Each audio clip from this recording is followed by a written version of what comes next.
Pues si queréis empezamos. Entonces, bienvenidos todos. Celebramos una sesión más de los webinars del Spanish Business Council, que celebramos con todos los miembros del Spanish Business Council. En el Spanish Business Council tenemos la suerte de contar con miembros excelentes que pueden aportar mucho tanto al resto de miembros como a la comunidad de empresas españolas en Emiratos y bueno, y ahora con los webinarios más allá de Emiratos. Entonces hoy contamos con Shakespeare Horizon y el Halal Trade and Marketing Center, con Tomás Guerrero y con Vicente de Pablos, que son miembros del SBC y que nos van a comentar cuáles son las oportunidades que actualmente ofrece el mercado halal y cómo certificarse para poder aprovechar estas oportunidades. Y luego contamos con Ricardo Fisas, que creo que en el SBC no necesita presentación, de Natura Visé, fue presidente del SBC durante 10 años, así que creo que no tengo que añadir nada más, porque tanto Natura Visé como Ricardo pues son bien conocidos. Y luego contaremos en breve con Rafael Roig de Dulcesol, de Dulce Plus, que estará aquí con nosotros, pero que ha tenido un poquito de problemas para las conexiones, estas cosas del directo que pasan siempre. Entonces, sin más, agradeceros a los tres vuestra presencia aquí con nosotros, a toda la audiencia que nos acompaña hoy, que seguro que van a sacar un montón de ideas y de buenas prácticas sobre las oportunidades del mercado halal. Y Tomás, te paso la palabra y el control para que puedas poner tu presentación. Estupendo. Muchas gracias, Amaya, por la presentación. Asimismo, bueno, agradecer al Spanish Business Council la invitación que me ha cursado para poder estar hoy aquí con todos ustedes y, bueno, intentar en la medida de mis posibilidades mostrarles cuáles son las principales oportunidades que brinda este mercado que se ha venido a denominar como mercado halal. Bien, sin más dilación, doy comienzo a la presentación. Bueno, creo que lo suyo es comenzar definiendo qué es halal y qué no lo es. Y bueno, halal es un término que aparece recogido en el Corán y que define el conjunto de bienes, prácticas y servicios que son aptos para el consumo de los musulmanes. Hace referencia a todo aquello que les está permitido hacer a los musulmanes, es decir, todo aquello que es ético, que es lícito, que no es abusivo, que es saludable. En el Corán aparece el antónimo de halal, de este término, que es haram, y que viene a definir justamente lo contrario, es decir, todo aquello que les está prohibido hacer a los musulmanes, en definitiva, todo aquello que es dañino, que no es ético, que es abusivo, en definitiva, que les está desautorizado. Bien, digamos que la ley islámica viene a tipificar una serie de sustancias que los musulmanes no pueden ingerir en ningún caso y con las que en principio tampoco podrían entrar en contacto como haram, y también una serie de prácticas que, digamos, los musulmanes no pueden llevar a cabo, ¿no? Entre las sustancias que no pueden ingerir y con las que no pueden entrar en contacto, pues se encuentra, por ejemplo, la carne procedente del animal hallado muerto, que no ha sido sacrificado convenientemente, la carne de cerdo, sus derivados, la sangre, el etanol o cualquier otra sustancia embriagante o intoxicante. Es decir, digamos que hay una relación de sustancias que los musulmanes no pueden ingerir y con las que tampoco pueden entrar en contacto. Y luego, bueno, también hay una serie de prácticas que les están prohibidas, como las apuestas en el juego, la usura o la especulación. Bien, una vez que tenemos claro que es halal y que no lo es, creo que también es importante resaltar que este es un mercado que está regulado. En estos momentos, digamos que tenemos distintos estándares halal para regular el desarrollo y funcionamiento de este nicho de negocio y digamos que tenemos tres tipos de instituciones o de organismos regulando o participando en lo que sería el proceso de regulación de este mercado. Por un lado tenemos las entidades de estandarización, que son organismos públicos de los países de mayoría musulmana y que se encargan de, digamos, regular este mercado en sus respectivos territorios. Son los encargados, en definitiva, de fijar las reglas del juego. Por otro lado, tenemos las entidades de acreditación de los países de mayoría musulmana. Estas entidades son las que se encargan de verificar, de, digamos, garantizar que los entes de certificación halal, que las entidades de certificación halal certifican con arreglo a lo que establecen los estándares halal de sus respectivos países. Y por último tenemos las entidades de certificación halal, que son entidades privadas y que se encargan en última instancia de, pues eso, verificar, monitorizar que las empresas producen una serie de bienes o prestan una serie de servicios con arreglo a los estándares halal de los países de mayoría musulmana, en donde, bueno, estos productos, estos servicios quieren ser en última instancia comercializados. Dicho esto, decirles que en el mundo hay numerosos entes de certificación y, bueno, las empresas lo que han de hacer es intentar buscar aquellas entidades de certificación que cuenten con el mayor número posible de acreditaciones internacionales, de tal manera que con una sola certificación puedan exportar al mayor número de países posibles, ¿no? Teniendo en cuenta que estamos hablando de 57 países de mayoría musulmana. Bien, dicho esto, una vez que tenemos claro que es halal y que no lo es y que este es un mercado que está regulado, muy rápidamente vamos a ver cuáles son los factores, los drivers que en la actualidad, digamos, están contribuyendo al crecimiento y desarrollo de este mercado. En primer lugar, tenemos un factor que es demográfico. En nuestro planeta hay en la actualidad 1.600 millones de musulmanes, que representan aproximadamente el 25% de la población mundial. Según las últimas estimaciones, se espera que en el año 2030 este segmento poblacional ronde los 2.200 millones y alcance o represente, mejor dicho, casi un 30% de la población mundial. Por lo tanto, podemos decir que tenemos un segmento poblacional amplio y en crecimiento.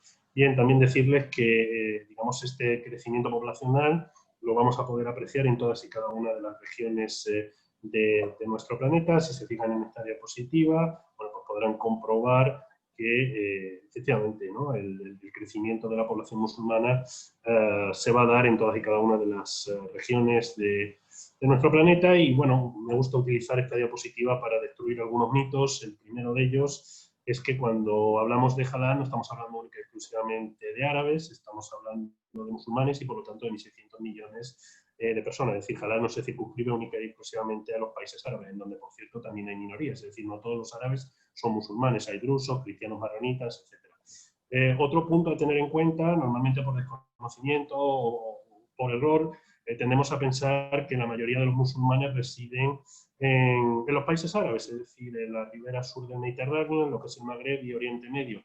Nada más lejos de la realidad. Si se fijan, de esos 1.600 millones de musulmanes que hay en este momento en nuestro planeta, más de 1.000 millones lo hacen en la región de Asia-Pacífico, donde encontramos países de mayoría musulmana como Indonesia o Malasia, que tienen, digamos, poblaciones musulmanas significativas. Y por último, también destacar que, bueno, que para capitalizar las oportunidades que brinda este mercado no hace falta irse, como ven, a la otra punta del planeta.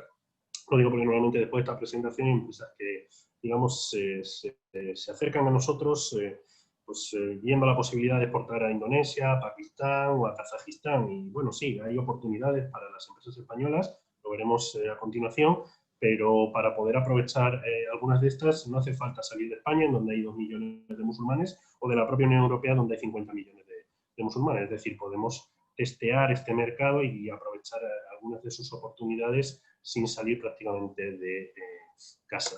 Bien, dicho lo cual, entramos a ver el segundo factor. Hemos visto el demográfico, el segundo es el que tiene que ver con el crecimiento económico que están experimentando este conjunto de países. Si se fijan en esta diapositiva, a la derecha tenemos un gráfico en donde, bueno, podemos ver una comparación entre lo que ha sido el crecimiento medio de los países miembros de la OIC, los 57 países de mayoría musulmana que forman parte de este organismo supranacional, y el crecimiento, que son las distintas barras de la economía mundial en estos últimos años. Si se fijan, en ningún caso la economía mundial creció por encima del 4%, mientras que los 57 países de mayoría musulmana en conjunto crecieron de media, en algunos casos, a cifras próximas a los 2 dígitos. Claro, todo esto está, digamos, propiciando, y este es el tercer factor, la aparición de clases medias que tienen cada vez un mayor poder adquisitivo en todos y cada uno de estos países. Esta es una diapositiva que he extraído del informe de una consultora anglosajona de EY, y bueno, lo que nos viene a presentar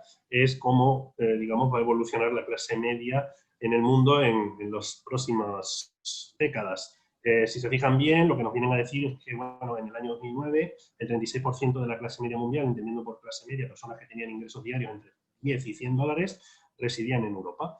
Y bien, las proyecciones o estimaciones de este estudio, de este informe, lo que nos vienen también a decir es que en el año 2030 en Europa tan solo residirá en principio el 14% de la clase media mundial, por lo tanto es evidente que somos los grandes perdedores de la globalización, pero no nos vamos a quedar con un mensaje derrotista como ese, y lo que tenemos que hacer es ver dónde van a emerger estas nuevas clases medias que van a ir ganando el poder adquisitivo que en principio nosotros vamos a ir perdiendo.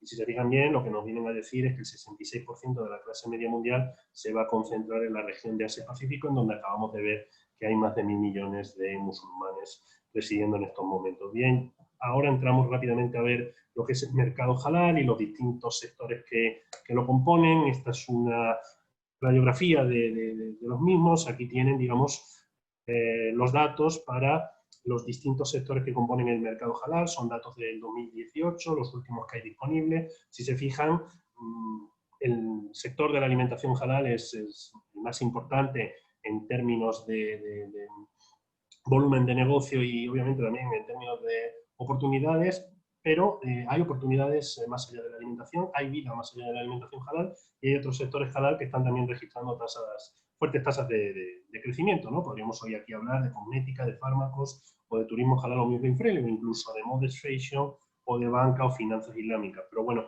más adelante lo que he decidido, entendiendo que el sector de la alimentación halal es uno de los que brinda más oportunidades en la actualidad a las empresas españolas, y bueno, sabiendo que hoy tenemos el honor de contar con Ricardo Fisas, que nos podrá hablar más en detalle de lo que es el sector de la cosmética halal en particular, pues bueno, detrás digamos, de estas diapositivas relativas a lo que es la economía islámica en términos generales, pues haré, digamos, una aproximación a lo que es el mercado de la alimentación halal en particular, ¿no? Pero la idea es que halal ofrece oportunidades de negocio más allá de la alimentación y, bueno, entiendo que hoy seguramente nos estarán, digamos, siguiendo, acompañando empresas de otros muchos sectores y yo encantado de poderles facilitar información relativa a los mismos, pero tengo 10 minutos y si tengo que abordar todos y cada uno de estos sectores, pues terminaríamos seguramente a las 10 de la noche, hora de España,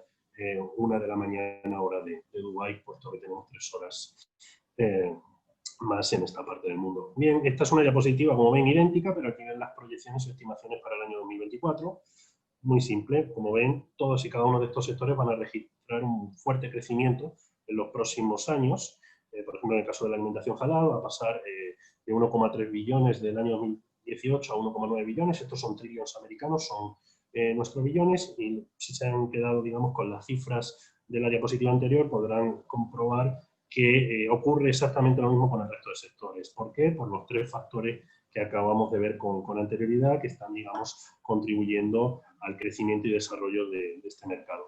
Bien, vamos a entrar ahora a ver muy rápidamente también el sector de la alimentación halal, entendiendo que es uno de los que más oportunidades ofrece o brinda a las empresas españolas. En primer lugar, y esto lo acabamos de ver segundos atrás, comentarles que, bueno, en el año 2018 la población musulmana destinó la friolera de 1,3 billones de dólares a consumir alimentos y bebidas. De estos, según Thomson Reuters, un billón, lo destinaron a consumir alimentos halal, es decir, alimentos que se estaban comercializando bajo el paraguas de la certificación halal. Y bueno, algo que me gusta resaltar o destacar cuando, digamos, muestro esta diapositiva es que estamos ante el segmento o el sector, digamos, ante el mercado, en definitiva, de alimentación más importante y grande en términos de negocio o de volumen de nuestro planeta. Si comparamos el gasto efectuado por la población musulmana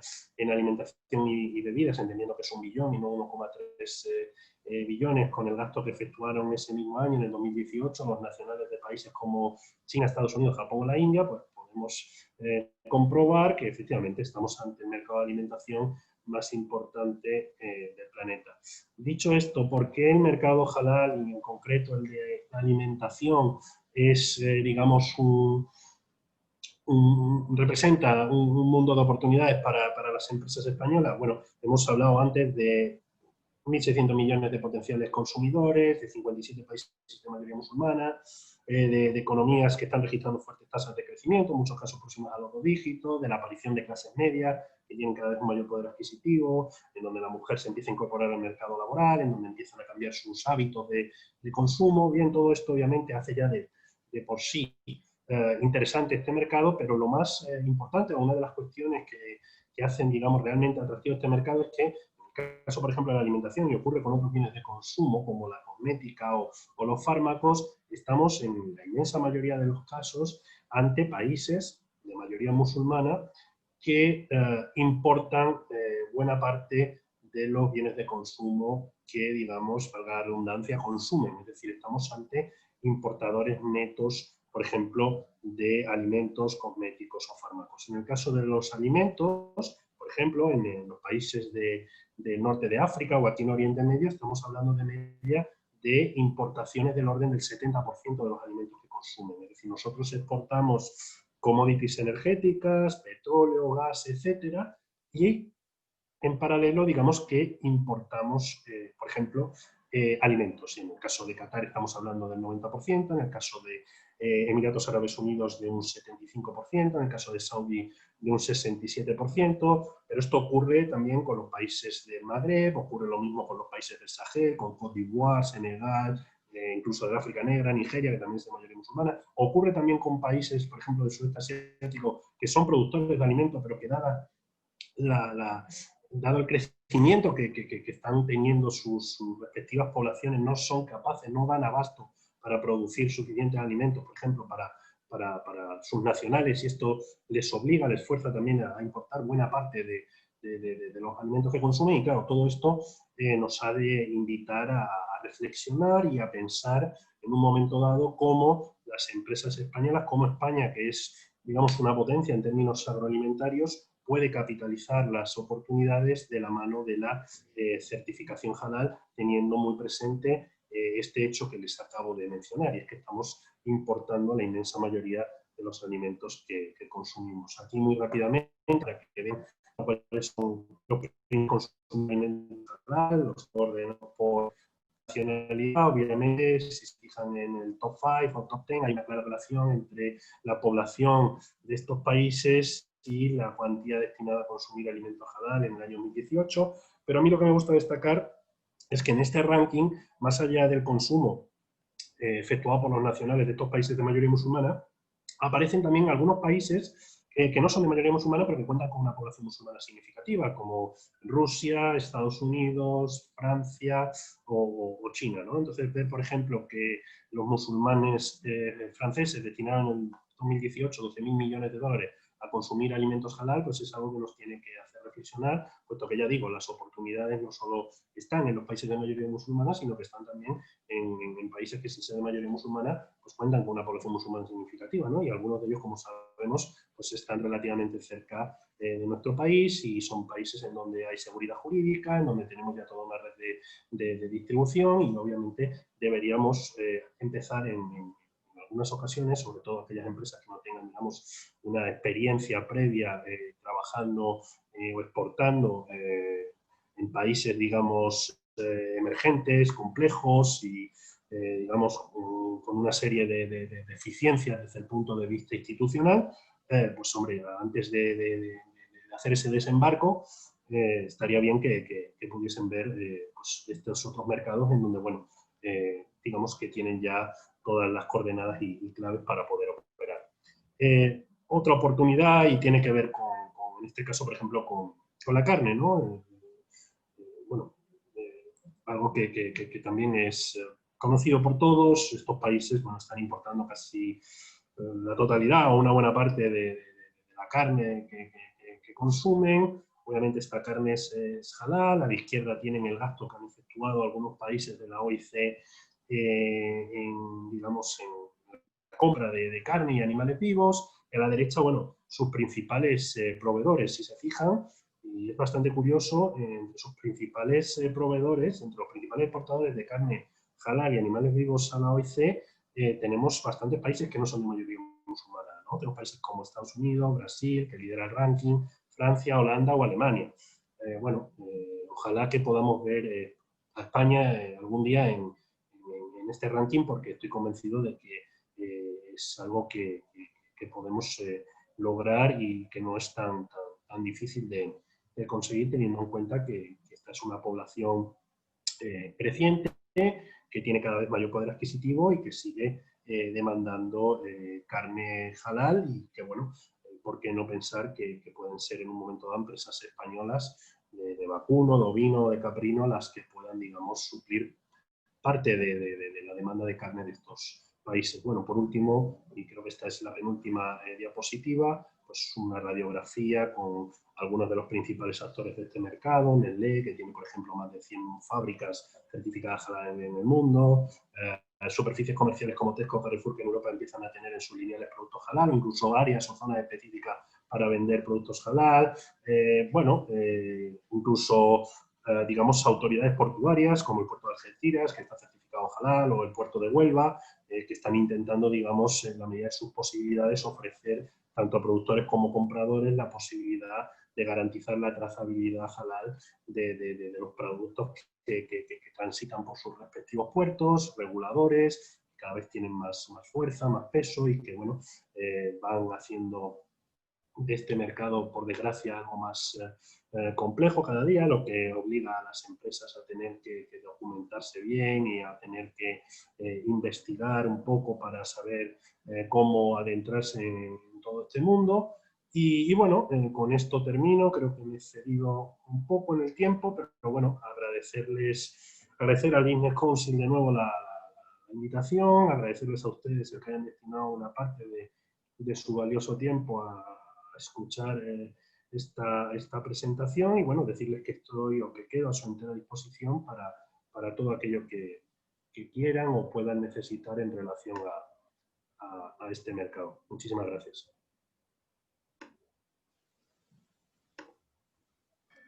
Damos la palabra ahora a Vicente Pablos. Acabo de hacer Vicente.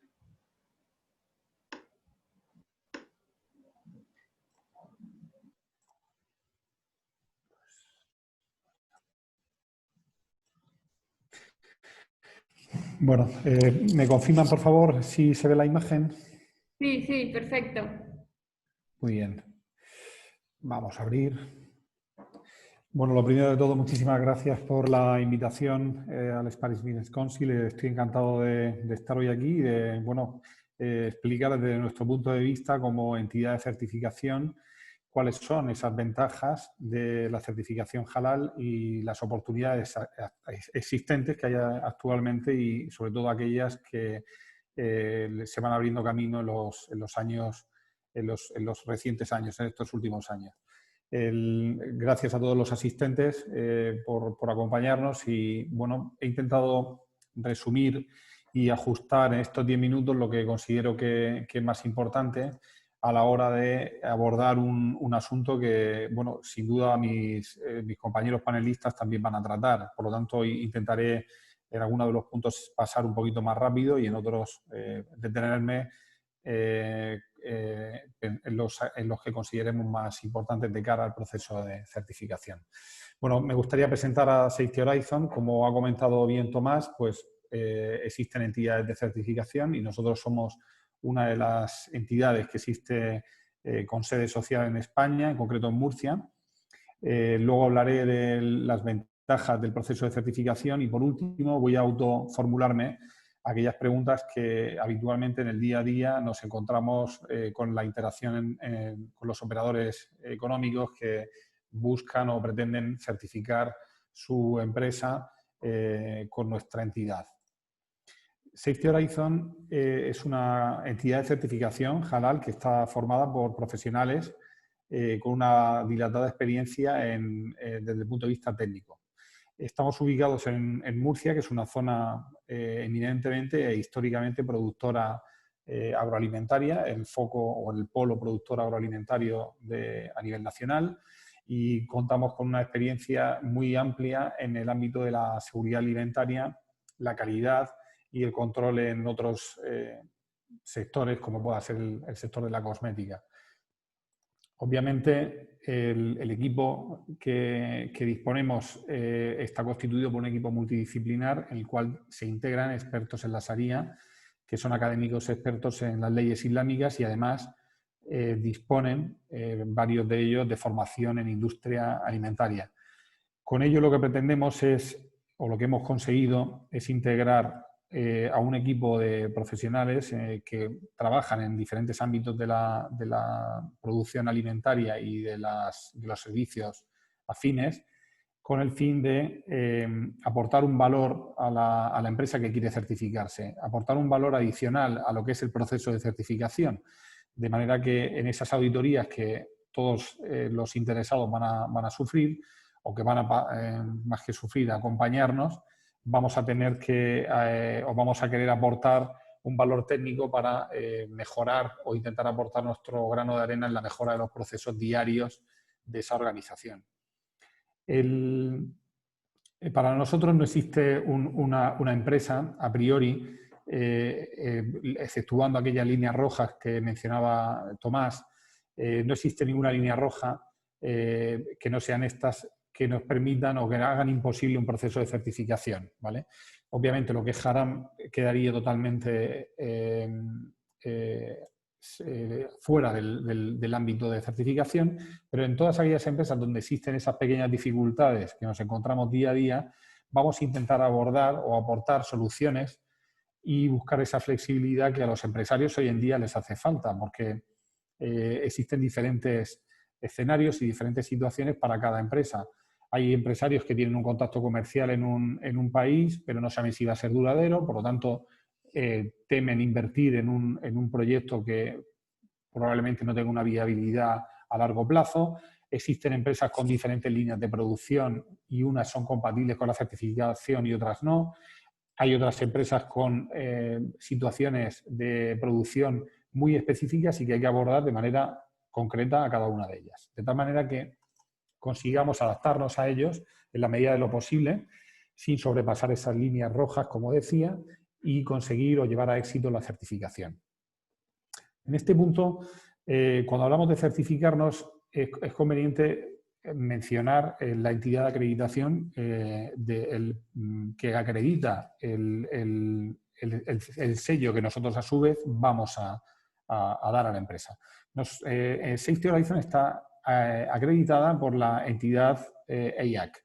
EIAC es el equivalente, quizá a todos ustedes les suene más, a ENAC, que es la entidad nacional de acreditación, con sus diferencias, lógicamente más de organización política, pero es una entidad de acreditación reconocida en Emiratos Árabes Unidos. Afortunadamente, y aquí hago un pequeño inciso, quería mencionar que esas entidades de acreditación se reúnen también o se reconocen en foros en los cuales se hace se genera un reconocimiento mutuo entre entidades. Esto es, por ejemplo, ARAC, en donde, si observan ustedes, existen diferentes miembros, todos ellos países árabes, entre los cuales está EIAC, como ven aquí abajo, pero también muchos otros, como Túnez o Sudán, en fin, Marruecos, Algeria, etc.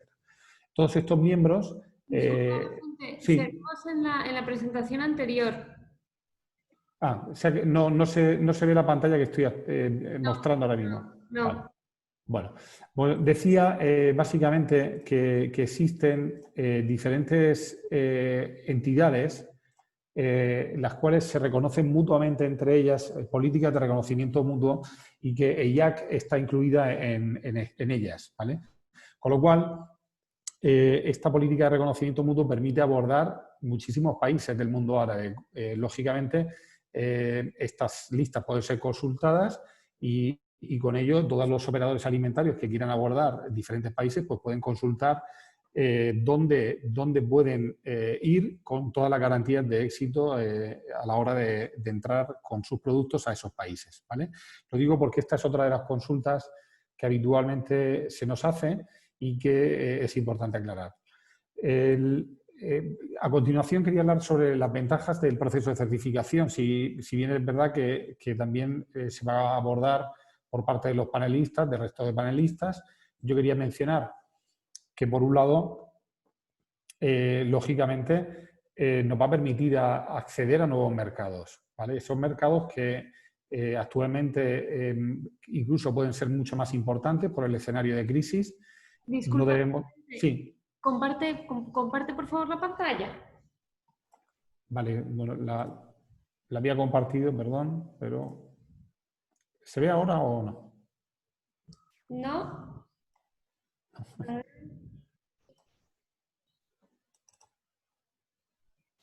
Ahora sí. Vale, perdón. Vale, perdón, un segundito a ver si soy capaz de enseñar lo que quería enseñar antes, porque... A ver. Bueno, se ve ahora mismo la pantalla, están viéndola, ¿no? Sí, vemos tu presentación, las ventajas. Bueno, las ventajas del acceso a nuevos mercados, como mencionaba, el incremento de esta población musulmán y de la necesidad de importar nuevos productos con un incremento del poder adquisitivo, la mayor confianza que genera un producto certificado frente al que no lo está, y la garantía de estar acreditada o reconocida por una entidad de acreditación en el país de destino.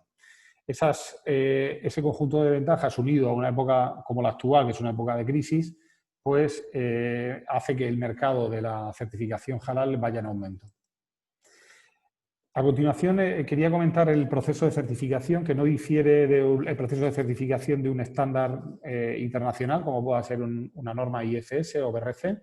En primer lugar, hay un contacto con la entidad, se genera una solicitud, se programa, bueno, se acepta la oferta y se programa la auditoría con su control documental y visita a instalaciones.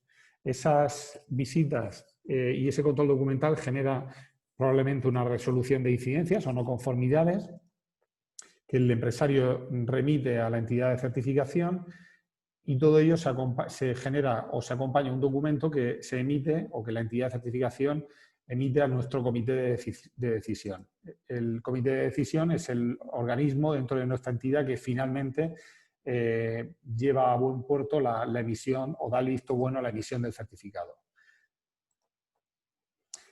Las preguntas que habitualmente nos encontramos, aparte del ámbito geográfico, que ahora si puedo compartir esa parte de la presentación lo haré, el empresario habitualmente está preocupado por diferentes aspectos que hemos intentado resumir en esta parte de la presentación. ¿Puede mi empresa, en primer lugar, obtener el certificado? ¿Soy capaz de conseguirlo? ¿Qué ocurre si el cliente que tengo no lo mantengo? ¿Qué tengo que hacer? ¿Puedo rescindir ese contrato? ¿Puedo obtener el certificado de una sola operación comercial, producción o lote? ¿Es válido el certificado en todos los países a donde quiero exportar? ¿Puede cubrir el certificado todos los productos que yo fabrico?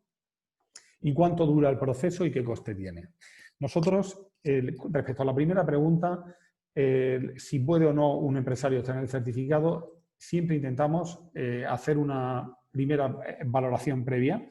Esta valoración previa es opcional, tiene un tiempo reducido y un coste significativamente inferior al de la auditoría completa. Y con ello el operador económico, el empresario, puede abordar el proceso con mayores garantías que no haciéndolo, ¿vale? Con lo cual, este punto podríamos abordarlo de esta forma y así se viene haciendo. Si el certificado con el cliente no lo mantenemos, existe la posibilidad de no renovarlo. El contrato contempla la rescisión voluntaria transcurrido un año. Se puede también hacer una certificación puntual para un lote de una producción. Si bien este proceso es quizá, desde el punto de vista económico, no es tan rentable como hacer el proceso completo, existe también esa opción para aquellos empresarios que no tienen un mercado muy consolidado o que quieren abordarlo de una forma mucho más conservadora.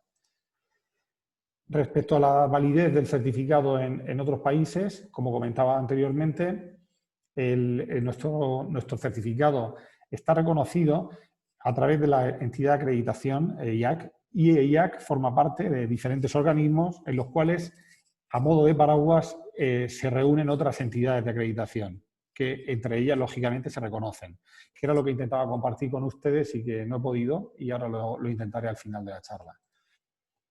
Lógicamente, el certificado debe cubrir el alcance de todos los productos que el empresario elabora.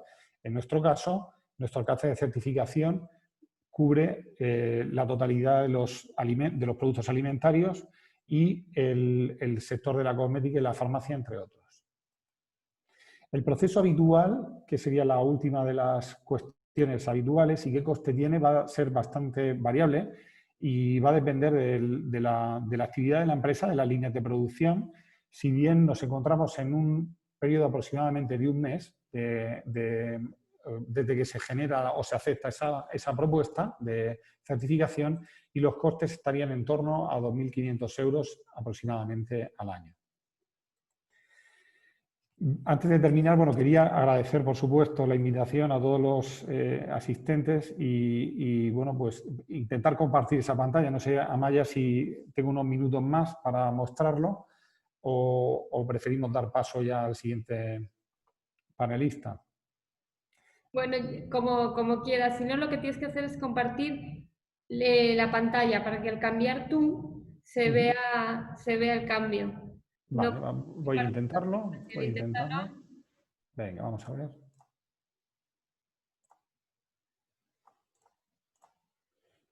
Sí, ahora sí. A ver. Ahora se ve ¿Cambia?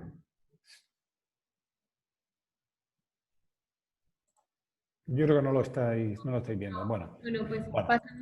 pasamos a Rafael de Dulce Plus. Si te Vale. parece. Sí, un segundito.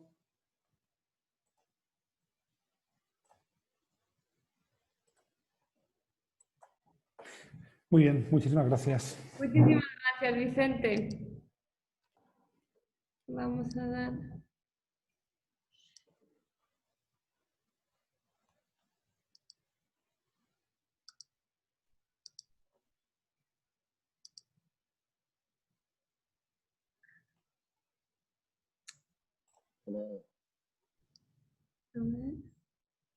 ¿Se me oye?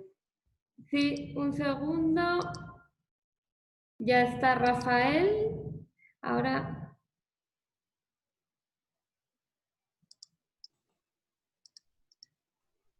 ¿Puedes activar tu cámara? Y así te vemos. Sí, un momento. A ver. Ahora creo que se me ve. Sí. ¿Se me ve? ¿Se me ve y se me oyen? Sí, ya está. Ahora ya puedes compartir tu pantalla con nosotros. Deja de compartir, Vicente, por favor. Vale, compartir pantalla.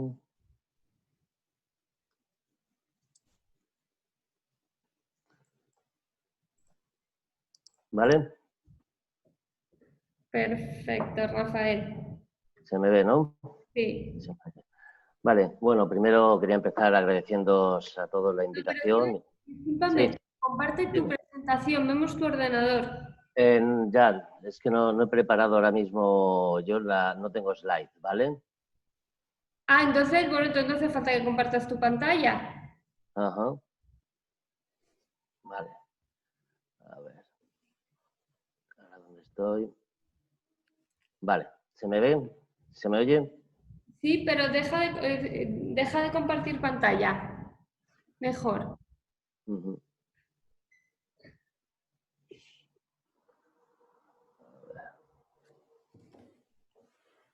¿Vale? ¿Así? Perfecto. Vale, bueno, empiezo, perdonar por esta pequeña interrupción.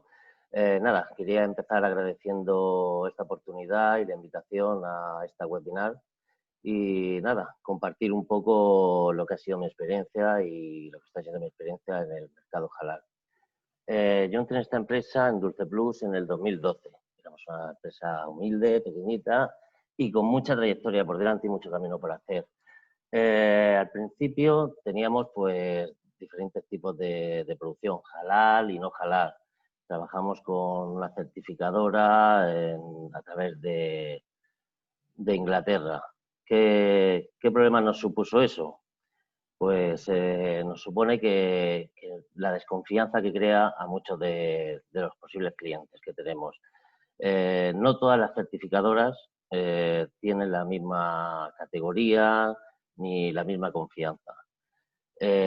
Segundo problema que nos encontramos, al tener fabricaciones halal y no halal, creaba de nuevo desconfianza hacia los clientes.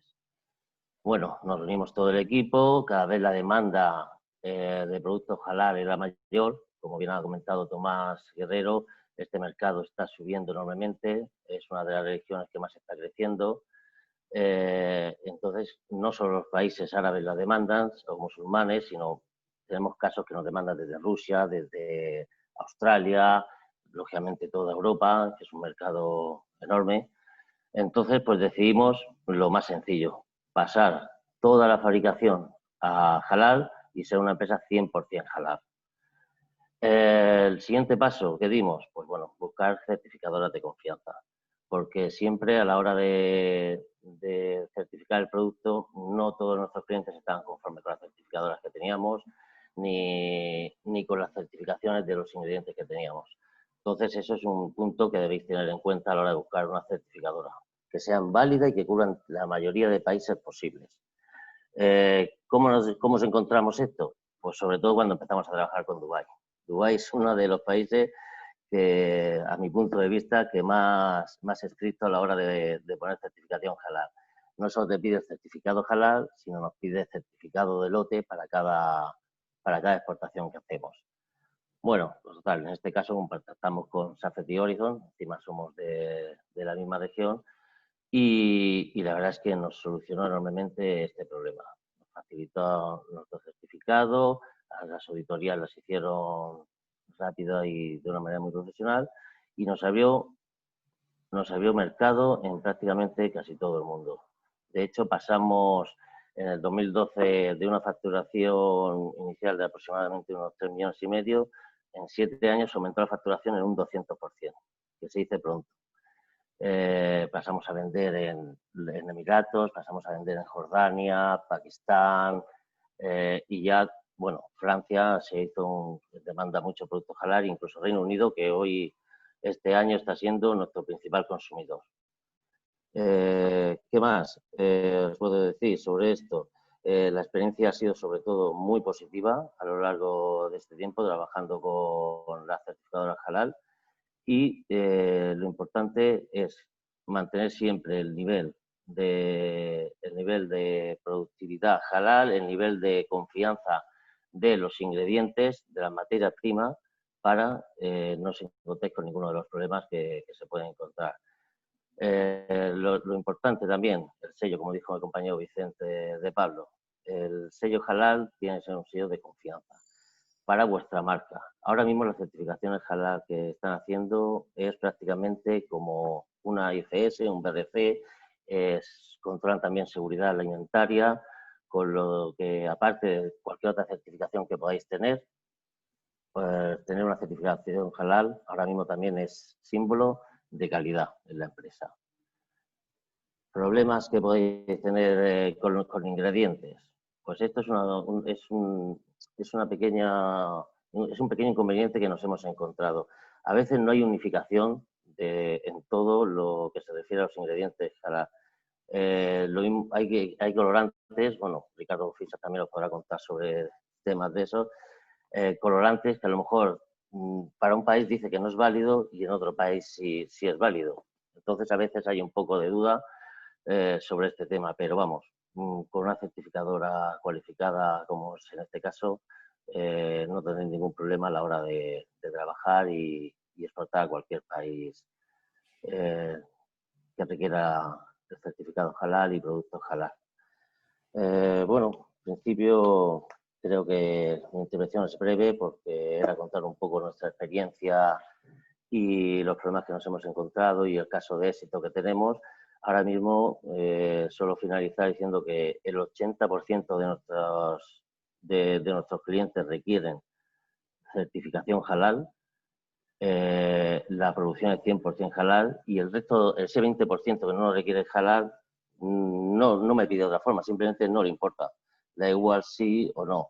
Con lo cual simplificamos todo y abarcamos más clientes, teniendo todo completamente y siendo una de las pocas empresas de golosinas 100% halal. Bueno, no tengo nada más que añadir y muchas gracias por la invitación y doy paso a mi compañero Ricardo Fisas. Muchas gracias, Rafael. Ricardo, ¿nos puedes compartir tu experiencia también? Sí, claro. ¿Me podéis ver? Sí, muy bien. Vale, muy bien. Muy buenas a todos. Antes que nada, dar las gracias a todo el equipo del Spanish Business Council, tanto a la presidencia, a toda la junta, a José Francisco especialmente, porque sé que has estado detrás de José Francisco Fernández, detrás de la preparación de este seminario. A vosotras dos, a Maya y Carlota, por ser el alma que organiza cada día y coordina todo el Spanish Business Council. A todos los asistentes, un placer estar con vosotros. He visto en el listado que hay buenos amigos de la época del Medio Oriente, personas cercanas, una alegría poder estar hablando con vosotros y, sin lugar a dudas, compañeros de este seminario, Tomás, Vicente y Rafael, muy clarificadoras vuestras presentaciones, muchas gracias.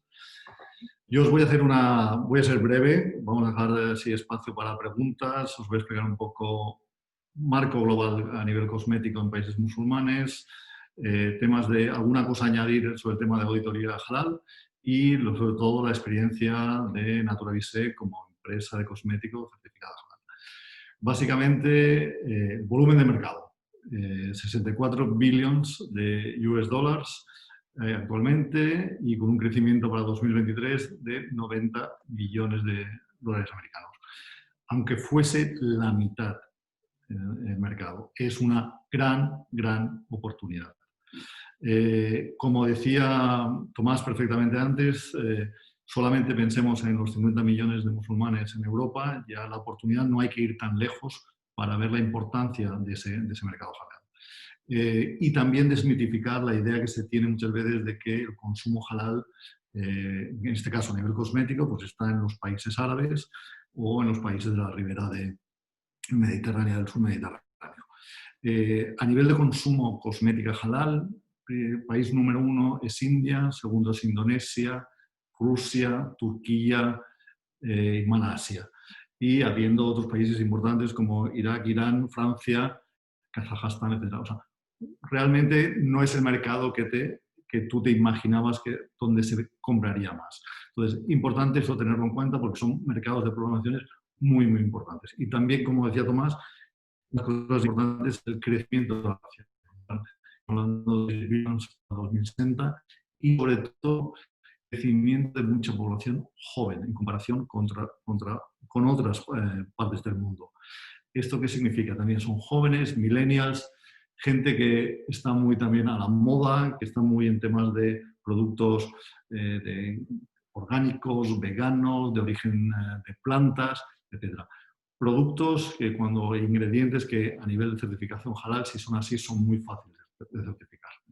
Luego, otra cosa que me gustaría destacar de este marco global es tener en cuenta que para todos estos países de la OIC, el tema de objetivos de desarrollo sostenible, uno de los índices más importantes, en este caso casi siempre están en el número 3, es el de buena salud y bienestar. O sea, muy importante ese concepto de buena salud, de bienestar. Y ahí el tema halal también importante. Luego, a nivel de auditoría, solamente creo que la explicación de Safety Horizon ha sido perfecta. Solamente yo añadiría un poco también lo que comentaba Rafael, ¿no? Hemos visto en los últimos años como todo un proceso de modernización de todo el tema de la certificación halal. De estar en países donde lo único que se te pedía para un registro era temas muy básicos a temas sanitarios cada vez más complejos. Y sobre todo se ha modernizado en el sentido, se ha pasado de criterios exclusivamente islámicos religiosos a criterios, como bien decíais, criterios de higiénicos sanitarios, de seguridad cosmética, de buenas prácticas de fabricación. Que es muy interesante ese concepto de modernización que se está produciendo. Yo lo que veo cuando hemos tenido habilitación halal, lo que se pide no solamente es que viene alguien al laboratorio, a la empresa y hace una certificación halal, sino lo que se pide un poco también es que tanto dirección como los departamentos implicados, que generalmente son bastantes, estén implicados en la acreditación, sepan de lo que es la acreditación. Es algo muy fácil, pero es tener informado al equipo. Sin lugar a dudas, hay todo el tema de control de materias primas, no porcino, no alcohol, etcétera, como hemos dicho. Y sobre todo, también temas, sobre todo cuando no se está haciendo toda la producción halal, si son por lotes o por producciones limitadas, todo el tema de contaminación cruzada. O sea, que el almacenamiento esté muy bien identificado, que no haya contaminación cruzada, etc. Es una cosa que se valora mucho. Además de todo el tema de trazabilidad, ya sea de ingredientes, de proveedores, etc. Y como toda la documentación que da soporte a todo el proceso. Muchas veces va bien porque esa certificación te pone un poco de orden, te pone un poco de buenas prácticas de fabricación, si es que no las tienes ya. A nivel de Naturavisé, comentaros que nosotros lo que vimos, estamos en el mercado, exportando a mercados musulmanes desde principios de los años 2000, hemos visto que la demanda cada vez va a más.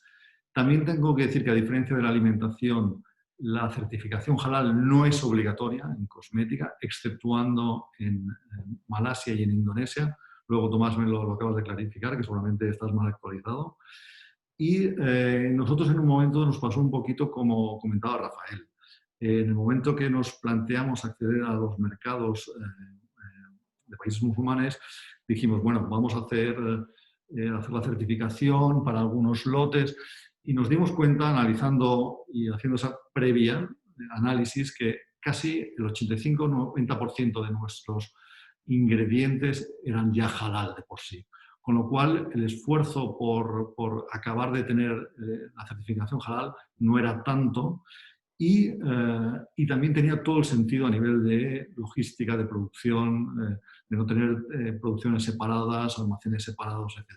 Y creíamos que era una mejora continua que podíamos aplicar a la empresa, con lo cual desde el 2000, si no me equivoco, 2014 o 2013, todos nuestros productos son halal, y de repente decidimos, bueno, no es obligatorio, pero querríamos tener una certificación. En ese momento estamos trabajando con EIAC y trabajamos conjuntamente con EIAC, pero se nos aproximó ESMA, que es la Emirates Standardization and Metrology Authority, que se nos acercó porque justamente estaban ellos creándose como entidad y nos propuso ser la primera empresa europea de cosmética certificada halal. Y en este caso la hicimos la certificación con ellos, cosa que normalmente seguramente es una excepción, porque ESMA como tal no hace certificaciones. ¿A qué me ayuda la certificación? No siendo obligatorio para el consumidor final que el producto cosmético sea certificado, lo que nos ha ayudado mucho es que nos ha ayudado mucho en el tema de exportar, en todo lo que es el tema de registros sanitarios. Nos hemos encontrado muchas veces que estos registros sanitarios en países musulmanes, a veces tengo que decir que necesitarían una mayor claridad, a veces hay temas de duplicidades, temas de barreras de idiomas, y puede llegar a ser burocrático y lento. Y cuando estás en momentos de exportación necesitas agilidad, flexibilidad. En esos momentos, cuando tú presentas a las autoridades sanitarias toda la documentación que tienes que presentar y la presentas con el certificado halal, lo que consigues es una aceleración, una rapidez importante a la hora de entrar en el país. Que quieras o no, a nivel de empresa y de negocio, nos interesa muchísimo. En el caso cosmético, sobre todo, también es para no tener productos parados en aduana, porque esto significa problemas a nivel de temperaturas, etc. Con lo cual, toda esa parte es muy importante. Luego, otra cosa que me gustaría destacar, que creo que es también muy importante, es en los países bueno, primero de todo, Tomás, daros mi enhorabuena por lo que estáis haciendo desde el Trade and Marketing Halal Center, como hub, desde la Dubai Airport Free Zone, desde DAFSA, de cara a consensuar, a agilizar, a hacer de hub de todo el tema halal. Una cosa, creo, a alabar, sin lugar a dudas. Y luego, por otra parte, también comentaros desde que se está hablando, y nosotros lo llevamos hablando desde hace años, que desde todo, en este caso ya me estoy centrando más en los países del Golfo, en los países del Golfo se está hablando de que cuando estés registrado en un país, ya sea que entres por los Emiratos, entres por Arabia Saudita o por otro país o por Kuwait, ese registro te sea válido en los demás países del Golfo.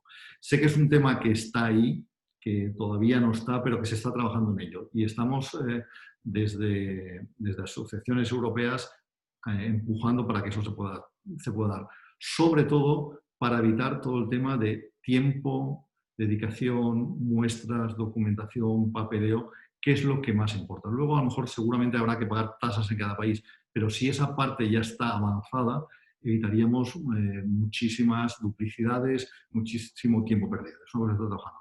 También os digo que nosotros, como Naturavise, como empresa cosmética española, somos miembros de Stampa, de la Asociación Nacional de Perfumería y Cosmética. Es más, mi hermana Verónica es la presidenta de Stampa, y de Stampa, que pertenece a Eurocosmetics, que engloba todas las asociaciones nacionales de perfumería y cosmética de Europa. Se está haciendo un trabajo muy importante también, especialmente con los países del Golfo, para intentar conseguir que los productos cosméticos que ya tienen los estándares europeos, que pasan por los estándares de Colipa, tengan un registro en estos países del Golfo mucho más ágil, mucho más flexible. Pensemos que también lo que se trata aquí es sobre todo de evitar falsificaciones, productos no registrados, etcétera, con malas prácticas de fabricación.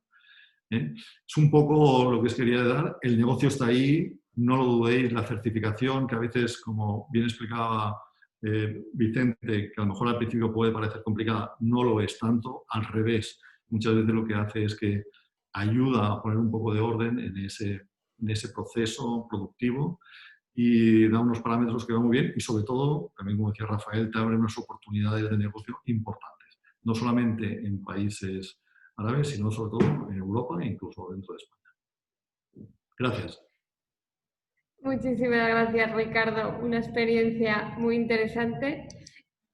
Entonces damos ahora paso a nuestros asistentes, a ver si tienen preguntas que transmitiros a cualquiera de los cuatro sobre vuestras experiencias o sobre cuestiones sobre el mercado para Tomás.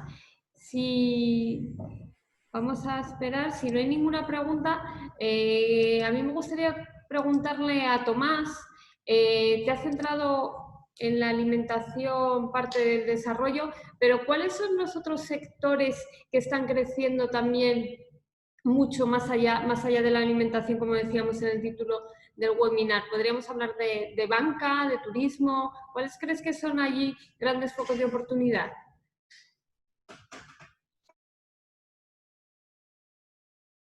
A ver, yo coincido con Ricardo. En tanto en cuanto la certificación halal no es obligatoria ni para fármacos ni para productos de cosmética, a excepción de algunos países en el sudeste asiático, como los mencionados por Ricardo durante su intervención, es decir, Indonesia, Malasia, que son los que, digamos, tienen estándares halal para, digamos, regular estos sectores. ¿Qué es lo que ocurre? Que estamos hablando, y lo veíamos antes, ¿no? Claro, estamos hablando en el caso de la alimentación de 1,3 billones de dólares versus 69.000 millones en el caso de la cosmética. ¿Qué es lo interesante? Lo interesante es que se encuentran en etapas embrionarias. Es decir, lo que estamos viendo en el sudeste asiático, bueno, es importante destacar esto, los pioneros en este mercado fueron nuestros amigos de Malasia. Es decir, el Golfo, o los países del Golfo, los países árabes, fuimos un poco a remolque. Es decir, quienes han liderado desde el punto de vista regulatorio, por decirlo de algún modo, desde el punto de vista de la regulación, este mercado han sido los países del sudeste asiático, en concreto países como Malasia, Indonesia e incluso Singapur, que por ejemplo tiene estándar halal también para los productos de cosmética. Otra cosa es que sea mandatorio. ¿Qué es lo que estamos viendo allá? Que normalmente aquí lo que hacemos es en algún momento llegarlo a copiar. Que están empezando a hacer obligatoria la certificación para otro tipo de productos. Entonces, en Indonesia ya es obligatoria para cualquier tipo de, digamos, de bienes de consumo. Entonces, preguntabas por cuáles son los que en estos momentos pueden representar, digamos, mejores o mayores oportunidades de negocio. Yo diría que todos ellos. Creo que el de la cosmética tiene gran recorrido, tiene un horizonte esperanzador, en la medida en la que, por ejemplo, aquí en Emiratos se está trabajando en un estándar halal para este tipo de productos. Otra cosa es que lo acaben haciendo, digamos, el tema de la certificación obligatoria para poder vender o comercializar este tipo de productos acá. Pero lo que estamos empezando a apreciar y a ver es que, bueno, en su día, por ejemplo, la certificación halal solo era obligatoria para productos cárnicos. Ahora ya es obligatoria para cualquier tipo de alimentos. El agua embotellada viene con el loguito. Y es algo entre nosotros absurdo. Porque, bueno, pensar que el agua puede llegar a ser haram, pues sí, dada la sofisticación de la industria, ¿se puede producir una contaminación cruzada? Sí, y puede tener su naturaleza halal también, pero no es lo previsible, ¿no? Entonces, en su día era mandatory solo para productos cárnicos, ya es obligatoria para cualquier tipo de alimento, ya no es solo en el sudeste asiático, sino en la inmensa mayoría de los países musulmanes. Yo creo que va a ocurrir lo mismo con estos otros productos. Habrá excepciones, pero es lo que creo que va a acabar ocurriendo. ¿Por qué? Porque esta certificación, claro, es un elemento muy atractivo para los gobernantes de estos países. Y me explico. Es muy bonito decirle a la gente que en un momento dado no van a permitir la entrada en sus respectivos países de productos, digamos, ilícitos, ¿no? Haram. Pero claro, ¿qué es lo que están haciendo también en muchas ocasiones con la certificación? Erigir una barrera al comercio. Es decir, están utilizando la certificación halal en ocasiones para proteger a sus campeones nacionales, para proteger a su industria, en muchos casos, digamos, incipiente o naciente, que no puede en ningún caso o en muchas ocasiones competir con las empresas de países desarrollados, ¿no? Entonces, claro, es un elemento muy atractivo porque dicen, no, mire, yo es que soy un país de mayoría musulmana y obviamente lo que tengo que hacer es garantizar que los productos que aquí se comercializan respetan nuestras creencias religiosas. Eso te lo va a comprar todo el mundo, pero además tiene una segunda derivada, otra lectura, que es, no, mira, es que además voy a utilizarla para reducir la dependencia del exterior de una serie de productos o para, en un momento determinado, dificultar la entrada de una serie de referencias y permitir que sea, digamos, la producción nacional la que empiece a ganar peso. Yendo de nuevo a la pregunta, hablabas, por ejemplo, mencionabas, que hemos hablado hoy aquí, el turismo halal o Muslim friendly. Obviamente, en este contexto, pues es complicado, ¿no? Decir que no sería honesto decir que es una gran oportunidad porque al final estamos hablando de turismo y el turismo en general no atraviesa, por decirlo de algún modo, por su mejor momento, ¿no? Pero hasta que vino la COVID, estaba ahí y cada vez eran más los hoteles y restaurantes que se certificaban para ofrecer servicios Muslim friendly aquí hay un tema importante, ¿no? Yo lo he visto aquí en Dubái. Ocurre, por ejemplo, yendo al tema de los productos farmacéuticos, ¿no? Aquí hay multinacionales tipo Abbott, Pfizer, GlaxoSmithKline y compañía que están sin tener que necesitar la certificación, están certificados. Como bien decía Ricardo, facilita una serie de trámites, pero es que además es una herramienta de marketing. Es decir, si yo al musulmán le pongo encima de la mesa una aspirina halal y una aspirina no halal, me compra la halal. Pero además es que está dispuesto a pagar más. Y nosotros tenemos estudios que corroboran eso. Es decir, que es que hay empresarios que se certifican sin necesitar en un momento dado de la certificación para poder vender porque pueden obtener mayores márgenes. ¿De acuerdo? Y además les permite diferenciarse de su competencia y les permite articular otro tipo de relaciones con sus potenciales clientes. Entonces, hay que verlo también desde ese punto de vista. Oportunidades hay en todos los sectores. Banca y finanzas islámicas, bueno, podríamos hablar aquí también largo y tendido, pero no es, digamos, creo, el momento para hablar de bonos sukuk o de seguros takaful, pero sí decir que la certificación halal tiene una derivada que muchas veces las empresas en contextos no musulmanes no recorren o exploran. ¿Alguien se ha parado a pensar en un momento dado que la obtención de la certificación halal implica hasta cierto punto que la empresa que la obtiene pasa a ser un activo Sharia compliant?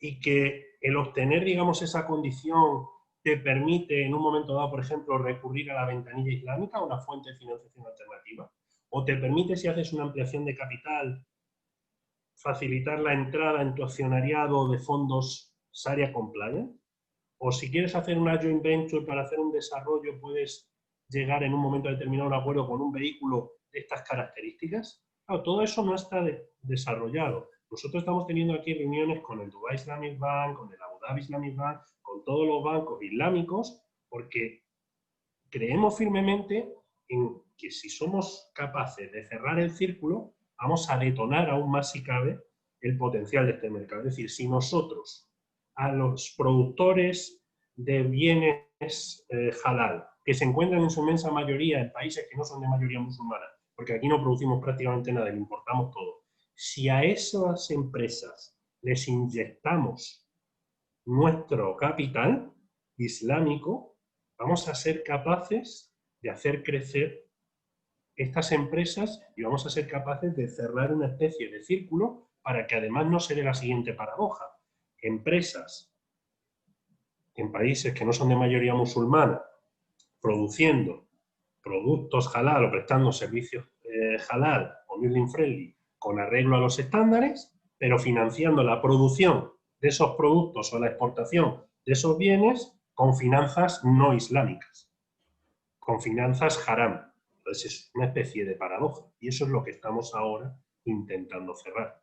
Es decir, vamos a ver si los estándares podemos meter con calzador la obligatoriedad del uso de finanzas islámicas o el que las empresas tengan en un momento determinado que contar con un porcentaje concreto de dinero islámico para poder trabajar en este mercado. Porque, oiga, mire, usted me está vendiendo gominolas halal, pero usted está financiando la producción de las mismas y sus exportaciones con dinero ilícito. Ese es nuestro punto de vista. Yo no soy musulmán, pero digamos que asumo el relato. Entonces, claro, nosotros lo que decimos es bueno para nuestra banca, para aterrizar en Europa, para aterrizar en Latinoamérica, para aterrizar en contextos no islámicos.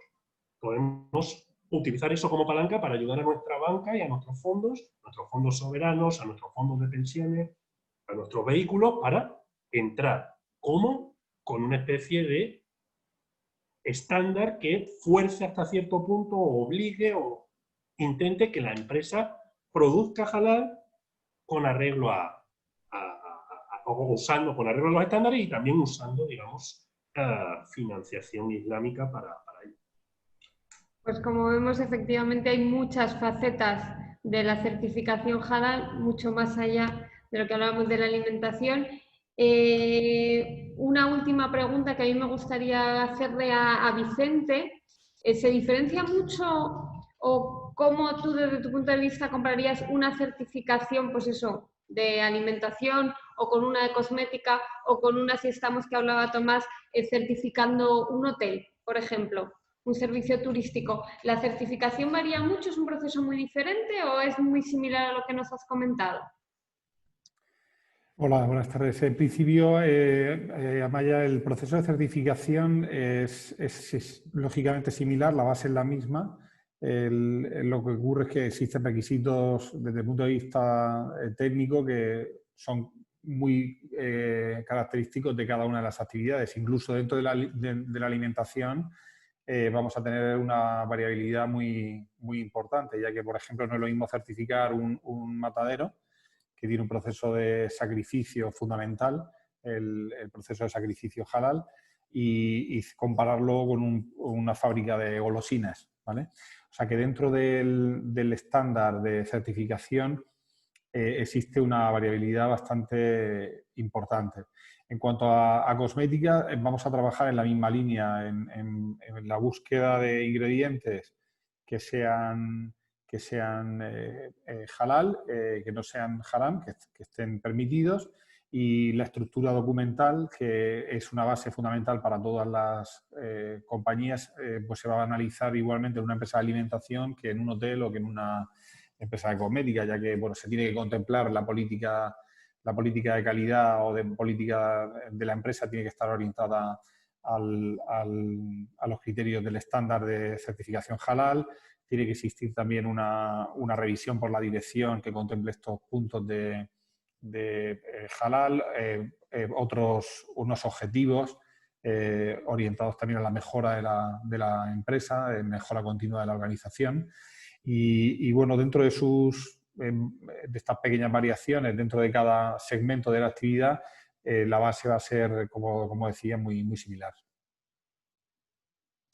Bueno, pues muchísimas gracias. Como no hemos recibido preguntas de la audiencia, pues si queréis lo dejamos aquí, salvo que tengáis algo más que comentar. Llegamos ya a nuestra hora de webinar.